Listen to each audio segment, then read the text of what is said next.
Welcome to the FloridaDefense.com podcast. With over 30 years of strong defense and over 30 years of even stronger results, with FloridaDefense.com, you'll never believe you can't win. All right. Good morning. This is the FloridaDefense.com podcast. We are speaking to Tampa sex crimes lawyer Mike Kinney at the Bauer, Crider, and Perry law firm. Mike, how are you doing? I'm doing well. Good morning. How are you? Doing well. Well, we've got some interesting topics that we're going to be discussing today. Kind of the main one today is just kind of an overview of sex crimes. That's right. The sex crimes statutes in Florida, and I say statutes because there's a couple of different sections that you'll kind of find them in, cover a broad base of conduct that comes into play with sex-related offenses, and kind of the way I look at it is you kind of have really two sections. You have the sexual battery section, which is in Chapter 794 of the Florida statutes, and that talks about basically consent-type cases, cases where consent is actually an issue in the case, where the person whose sexual activity was taking place with was not a willing participant. There's a whole bunch of sections under that that we focus a lot of time on in our firm as far as defending. And then there's another section, and that section falls under the section where we're talking about really age of the victim, and those are your lewd or lascivious chapters, and those talk about mainly the age of the victim, basically the incapacity of the victim to even consent, even if the victim was a willing participant. So it's kind of broken down into those two parts, and they matter very much because obviously they matter as far as what the defense might be in a certain set of circumstances, and really what you want to look for as a criminal defense lawyer. And I was a prosecutor for 5.5 years in Pasco County, and I tried very many sex offenses.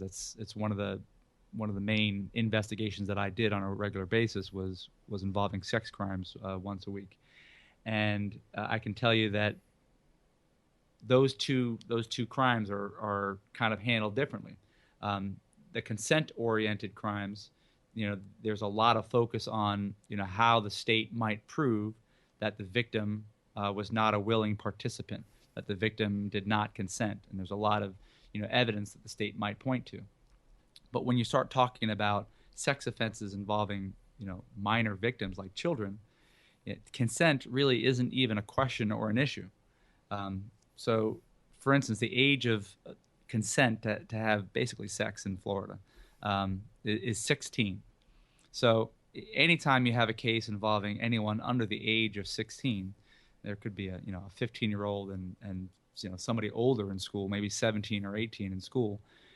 Whether or not the 15-year-old alleged that it was without her consent or his consent or not really is an irrelevant question, because at the age of 15, they're not really deemed legally able to consent, so that doesn't even come up in a jury instruction.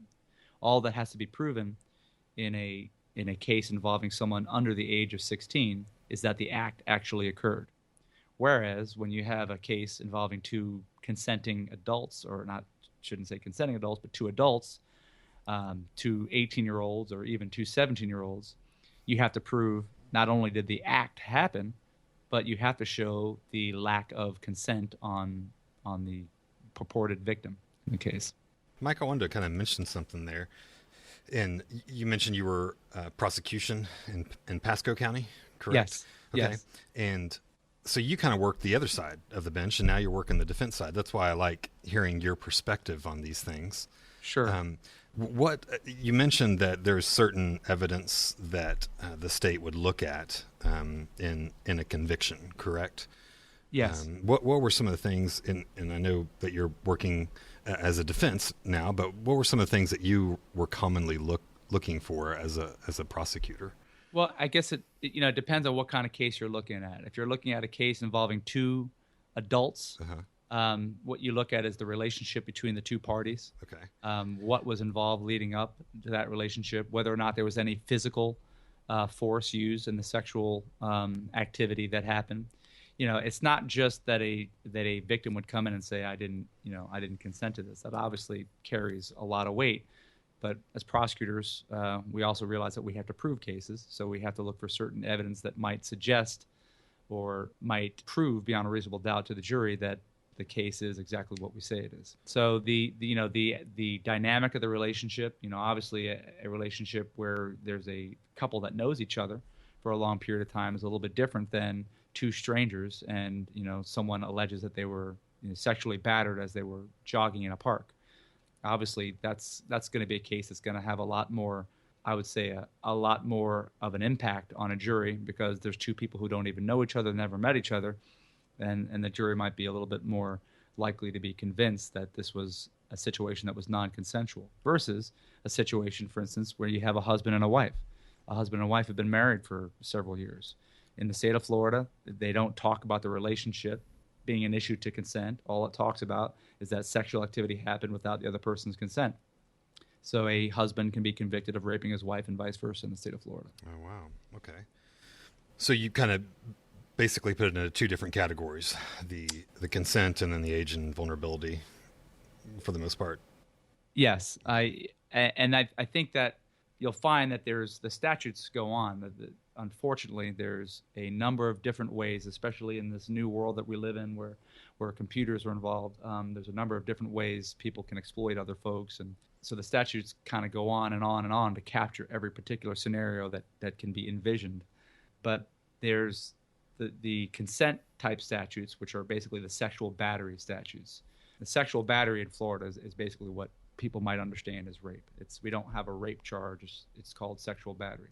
And those statutes talk about a person having sex with another person and that person either didn't consent. That's basically your standard. When I say standard, that's your second-degree felony. A second-degree felony is punishable by up to 15 years in prison. That's the maximum you can get for that. And then you kind of have different levels of a sexual battery. So one is just basically without consent. Two people have sex. One of the persons was not a consenting party to that. That's a sexual battery. The next step is whether or not a person had sexual battery or is alleged to have committed a sexual battery. And then the idea is that the person used force or threatened to use force. In that scenario, it rises up a level and becomes a first-degree felony. And then there's another level beyond that, which talks about whether the person was actually physically injured or the sexual organs of the person were physically injured. And that's a felony that could be punishable by life, even for a first-time offense. So you start off at the question of consent, and then there's enhancements to that type of crime, which brings the punishment up in levels of severity. Okay.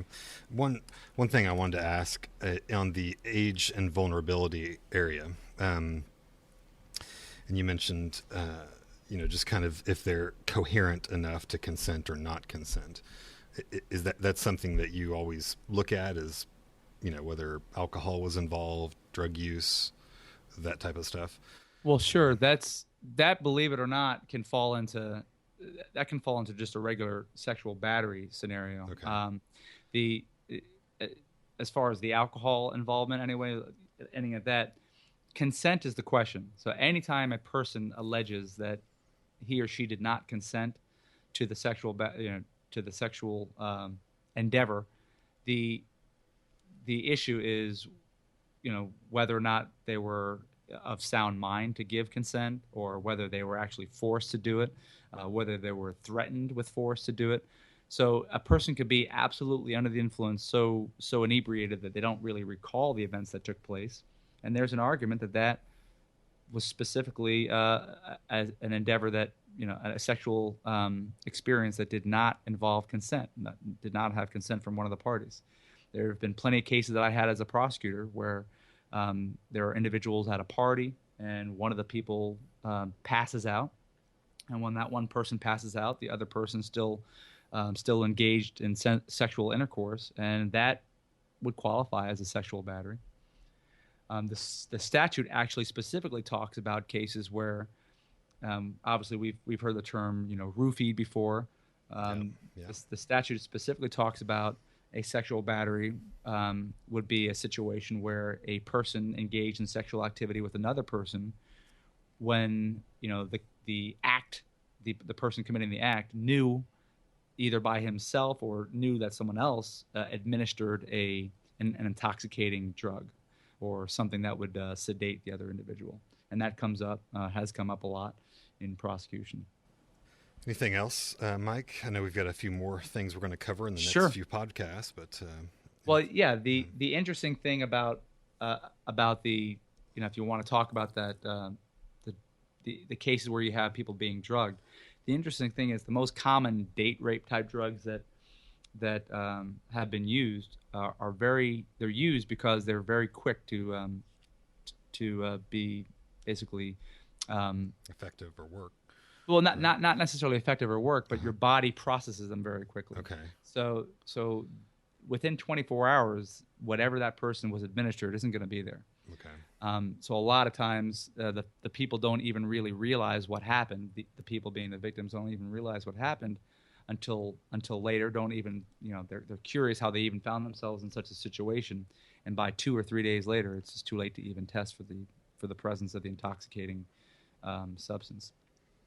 But the biggest, I think, the most important issue to look at when you're looking at these two cases is really the age is going to determine how the case is prosecuted.